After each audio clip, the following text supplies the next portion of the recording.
Pada zaman dahulu, di sebuah desa nelayan di Air Manis, Sumatera Barat, hiduplah satu keluarga nelayan. Karena kebutuhan keuangan keluarga, sang ayah akhirnya memutuskan untuk pergi merantau menyeberangi lautan. Namun, sang ayah tidak pernah kembali ke kampung dan meninggalkan istrinya yang bernama Mande Rubayah. Sang istri kemudian membesarkan anak mereka yang bernama Malin seorang diri. Malin sering dikundang-kundang atau dibawa kemana saja sama ibunya, dan oleh karena itu, sang anak mendapat panggilan baru yaitu Malin Kundang. Malin tumbuh sebagai anak yang pintar, tapi sedikit nakal. Suatu hari, ketika Malin sedang mengejar ayam, Malin terjatuh dan tangannya terbentur sebuah batu yang membuat luka bekas di lengannya. Beranjak dewasa, Malin merasa iba pada ibunya yang harus bersusah payah menafkahi mereka, sehingga dia berniat untuk merantau bersama sebuah kapal dagang. Ketika menceritakan tentang niatnya, sang ibu tidak mengizinkan Malin untuk pergi. Ibu Mande tidak rela ditinggal anak semata wayangnya, dan Ibu Mande juga takut Malin akan menjadi seperti ayahnya yang pergi dan tidak pernah kembali ke kampung. Meski ditolak sang ibu, Malin tidak berhenti membujuknya. Melihat kegigihan Malin, Ibu Mande pun mengizinkannya pergi, meski dengan berat hati. Setelah meyakinkan ibunya bahwa dirinya akan baik-baik saja, Malin pun pamit dan meninggalkan Ibu Mande seorang diri di desa. Ketika sedang berlayar dalam perantauannya, sebuah kejadian buruk menimpa kapal yang ditumpangi Malin sehingga ia terdampar di sebuah pantai. Warga desa di pantai tersebut menolong dan membantu Malin untuk tinggal dan bekerja di sana. Singkat cerita, berkat kegigihan Malin dalam bekerja, akhirnya dia bisa berhasil menjadi orang kaya, dan Malin pun mempersunting anak gadis dari seorang saudagar kaya. Sementara itu, Ibu Mande tidak pernah mendapatkan kabar apapun dari Malin selepas kepergiannya. Selama bertahun-tahun, Ibu Mande hanya bisa memandangi laut sambil berdoa agar anaknya selamat dan mengirimkan kabar, atau bahkan kembali ke desa.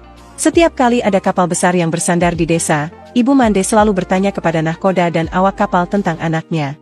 Namun, tidak pernah ada yang membawa kabar atau titipan dari Malin. Suatu hari, Malin bersama istri dan beberapa anak buah kapal pergi berlayar menggunakan kapal yang besar. Setelah berlayar beberapa saat, kapalnya berlabuh di suatu pulau. Tanpa disadari, ternyata itu adalah kampung halaman Malin. Melihat kapal besar yang berlabuh, warga desa, termasuk Ibu Mande beramai-ramai berkumpul di tepi pantai. Mereka ingin menyambut kapal yang dikira milik seorang sultan atau pangeran itu. Dari kejauhan, terlihat sepasang pemuda dan pemudi berdiri di anjungan, mengenakan pakaian yang mewah. Ibu Mande melihat dan menyadari bahwa sang pemuda adalah Malin. Segera setelah kapal berlabuh dan kedua pemuda itu turun dari kapal, Ibu Mande berlari mendekati anaknya.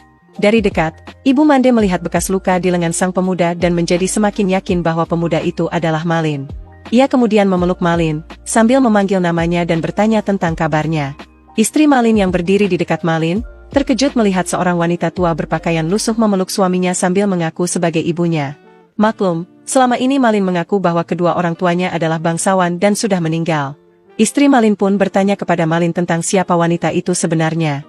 Karena malu kepada istrinya, Malin kemudian mendorong ibunya dan berkata kasar kepada Ibu Mande. Malin tidak mengakuinya sebagai ibu dan mengatakan bahwa ibunya tidak seperti Ibu Mande yang kotor dan miskin. Setelah itu, Malin memerintahkan istri dan anak buahnya untuk bergegas kembali ke kapal untuk berlayar. Ibu Mande yang sudah tua terkapar di pasir itu pun menangis dan sakit hati sampai pingsan. Setelah akhirnya tersadar, Ibu Mande tinggal sendiri di pantai dan warga desa yang tadinya ramai sudah meninggalkannya. Ibu Mande juga melihat bahwa kapal Malin dan istrinya sudah berlayar jauh dari pantai. Sambil menangis, Ibu Mande berlutut sambil berdoa kepada Tuhan. Ibu Mande berdoa jika pemuda tadi bukan Malin Kundang, Ibu Mande memaafkan perbuatannya. Tapi, jika pemuda itu adalah benar Malin Kundang, maka Ibu Mande mengutuknya untuk menjadi sebuah batu. Setelah Ibu Mande berdoa, langit yang tadinya cerah tiba-tiba berubah menjadi gelap. Hujan deras dan badai pun muncul. Kapal Malin yang sedang berlayar pun hancur berkeping-keping disambar petir.